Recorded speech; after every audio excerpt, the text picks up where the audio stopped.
Magandang araw mga ka-sweetheart! Andito na naman po ako para magbigay ng maliit na tips para sa mga lulutuin ninyo sa araw-araw. Ha? Samahan niyo po akong magluto ng ampalaya with pork or lumo ng baboy. Samahan niyo po ako para matest niyo kung gaano kasarap ang gumawa ng ampalaya with pork. Ngayon, andito na po ang reyna ng kusina. Nakahanda na po ang aking sandata para sa pagluluto. So una, binabad ko po ng 3 minutes ang ampalaya sa asin. So after nun, hinugasan ko po siyang mabuti sa running water para matanggal po ang kanyang pait. Ayan po, fresh na fresh ang ampalaya at green na green. Inislides ko po siya ng pa-slide. Kailangan pong hugasan siyang mabuti. At ito na nga po ang mga ingredient, pakitingin na lang sa screen. Ayan mga ka-sweetheart, mayroon po akong toyo, black beans, sibuyas, bawang, itlog, cornstarch, ajinomoto, pamintang durog, oyster sauce, at saka po ang lumo ng baboy. And most especially, ang ampalaya na siyang pambato. So ayan mga ka-sweetheart, nilagyan ko po ng cornstarch ang lumo ng baboy at nag-add din po ako ng pamintang durog. So ayan mga ka-sweetheart, kunti lang kasi ang ginamit ko pong lumo ng baboy is 1/4 lang, kaya kunti lang din yung nilagay kong ajinomoto. At nag-add din po ako ng toyo. Yung pong toyo sa utak ay hindi po pala, yung pong Selber's 1 toyo. So, konti lang po kasi kailangan siyang i-marinate ng mga 3 minutes bago lutuin. So, ayan po, nilamas ko na. And then, first po, magigisa ako ng bawang. So, kailangan po yung garlic is brown. Pero, hindi naman po yung brown na brown. I-golden brown po lang natin. Yung pong hindi siya masyadong brown na brown. Waiting ko po siyang mag-golden brown. Ayan mga ka-sweetheart. And then, ini-add ko na po ang lumo ng baboy. So, imikos-mikos lang po natin siya hanggang mag-golden brown. Kasi kailangan po talagang halu-haluin para mag-balance ang kanyang pagkaluto.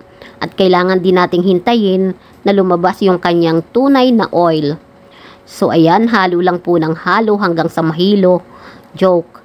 Yan po mga ka-sweetheart. So, nag-add din po ako ng konting sugar para may konting sweet ang ating lulutuin. So, haluin po natin mabuti para ulit mag-balance.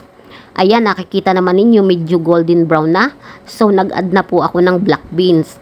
Pero, bago nyo po ilagay yung black beans, kailangan hugasan muna ninyong mabuti sa running water at itapon nyo yung sauce niya.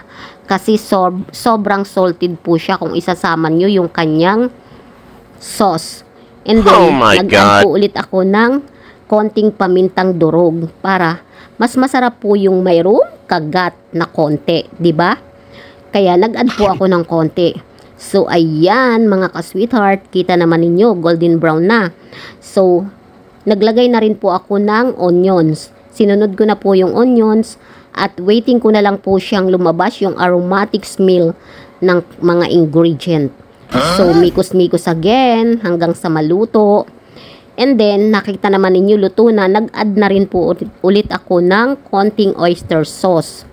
Kasi po, makakatulong din yung oyster sauce sa pagpapalasa kasi mayroon siyang konting sweet at konting alat. Kaya, pababalance yung lasa.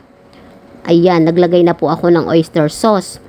Tapos niyan, pagkalagay ko po ng oyster sauce, siguro po yung mga nilagay ko is mga 3 tablespoon lang na oyster sauce.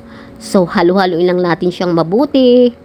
And then, after ko pong malagay yung oyster sauce, nilagay ko na po yung ampalaya.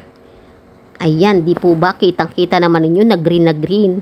Tsaka yung slice po dapat ng ampalaya, hindi yung manipis. Kailangan yung katamtaman lang yung pagkakapal at hindi rin naman masyadong makapal. Tama lang at hiwain ng pa-slide.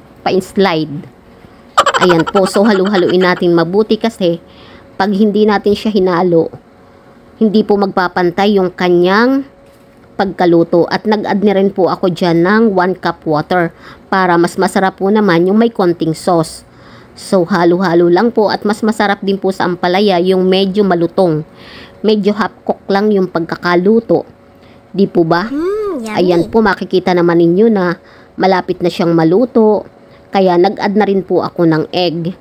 So nilagay ko na po yung egg at hinalo ko po siya ng mabuti para yung itlog is mabalance sa ampalaya.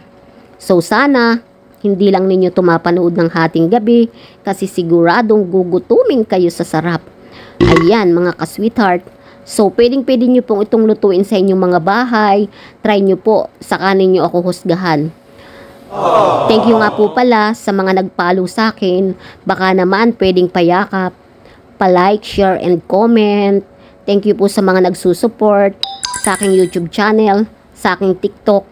Maraming pong salamat sa pagmamahal na binibigay nyo sa akin, lalo na sa mga friends ko. We love you sa inyong lahat. Oh my God! At nilagay ko na rin po ang ampalaya at naglagay din rin po ako ng optional na bawang sa ibabaw para naman po mas masarap at mas malinamnam.